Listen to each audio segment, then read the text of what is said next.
Hello and welcome into PB at Night, episode 16. Tonight is all about the BCS National Championship game, because that is pretty significant, and we've been waiting now 37 days since Auburn has played their last game.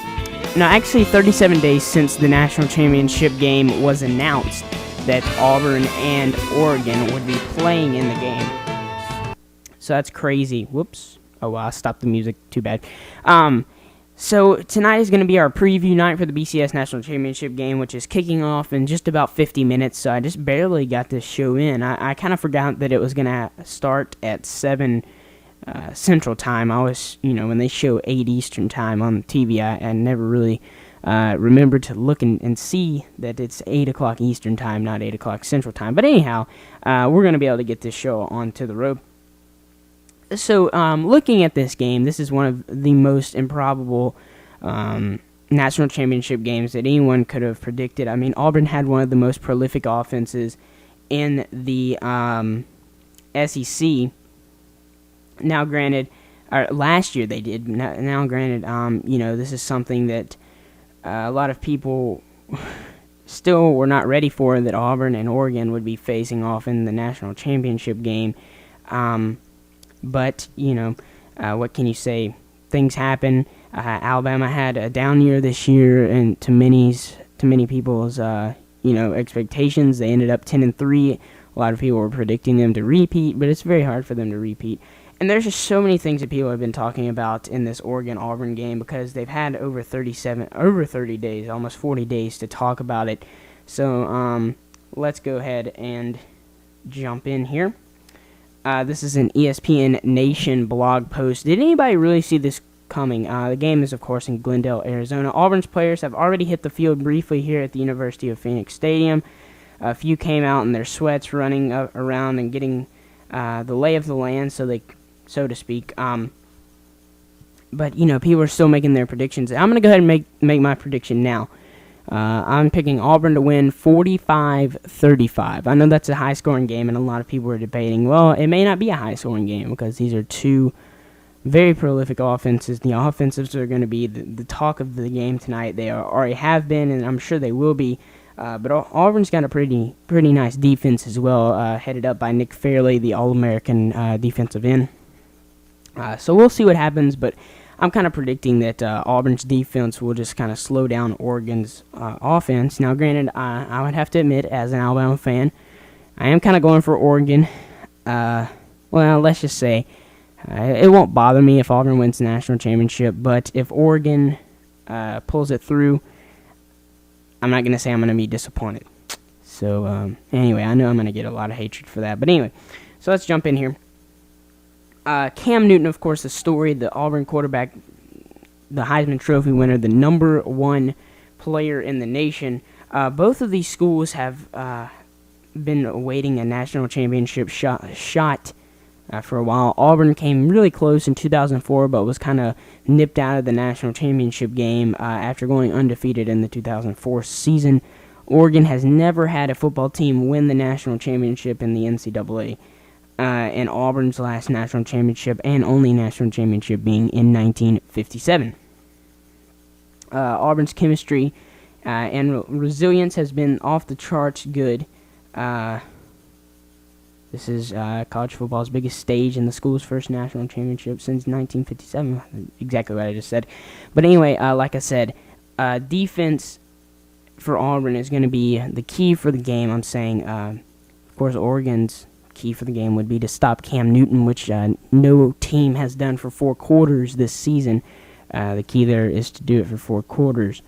It's hard to talk about a game, especially because I am kind of biased being an Alabama fan and Auburn being in the national championship game. I would not say that makes me completely happy, but I'm trying to come at it as someone of the press and not a football fan.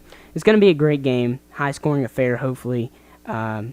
If it's not a high-scoring affair, that is definitely going to play into the hands of Auburn, because I have a feeling that Auburn's going to be able to survive a game that is not quite as high-scoring as they usually play. And Oregon kind of relies on wearing their defense out. They both run the spread. Oregon is more of a fast-paced spread, and Auburn runs more of a read type spread. So Cam Newton is going to be actually deciding what plays to do on the fly, which some are saying that that's kind of a more slow developing play, and Auburn's spread does kind of develop more slowly, considering that Cam Newton is making the decisions back there, and then Oregon just calls a play and takes off. It's going to be a very interesting game. I was listening to the radio, local radio station here in Birmingham, sports talk radio station, the Paul Feinbaum Radio Network. They had Bill Hancock, the chairman of the BCS, the Bowl Championship Series, and he said that they could have sold 300,000 tickets to this game.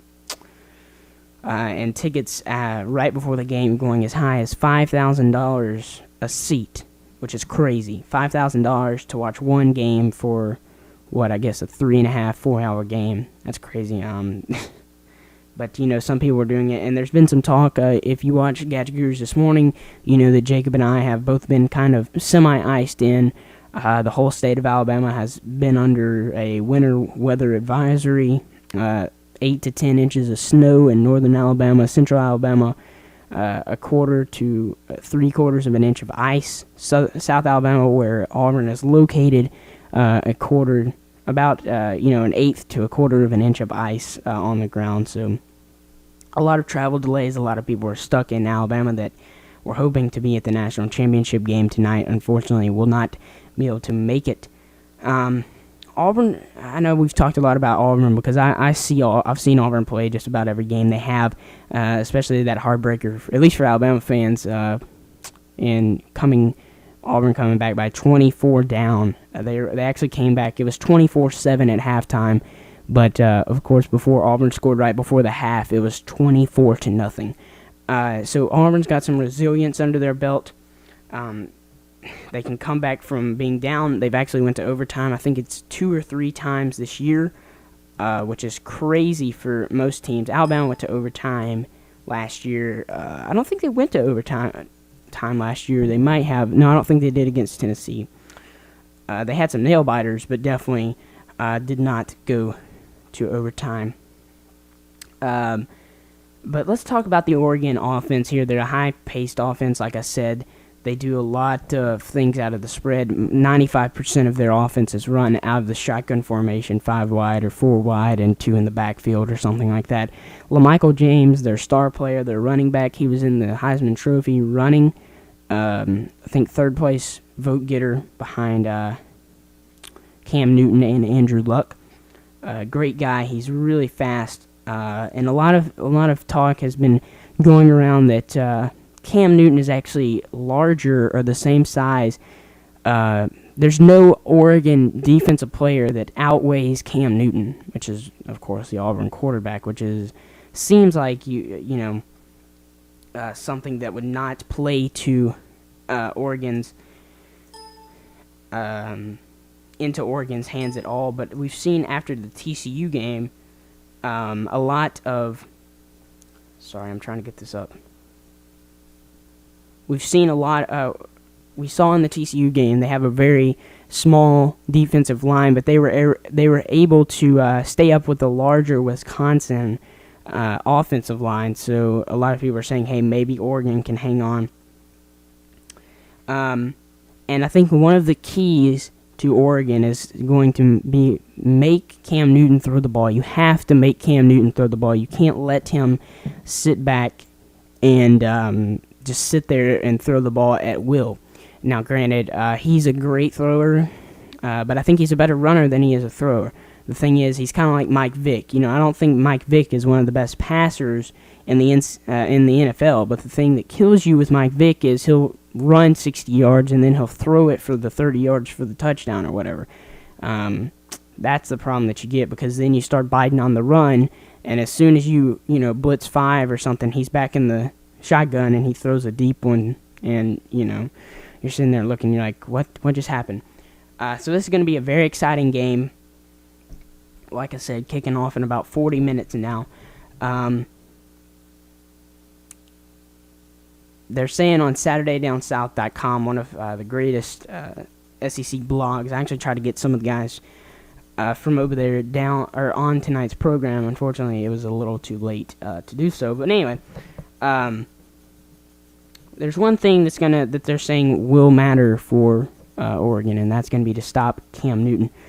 You can pretty much throw all the other stats aside because they're not gonna matter.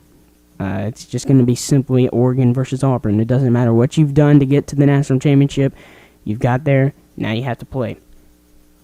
And they're saying Auburn 41, Oregon 35. They went with the same score that I did for Oregon. I haven't actually seen this prediction, so anyway, I respect them.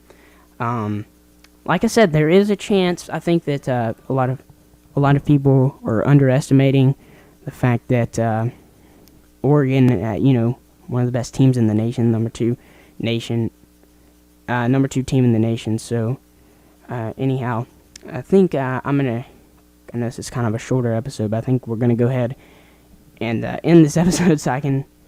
All right, so Carlos saying JTV's slow.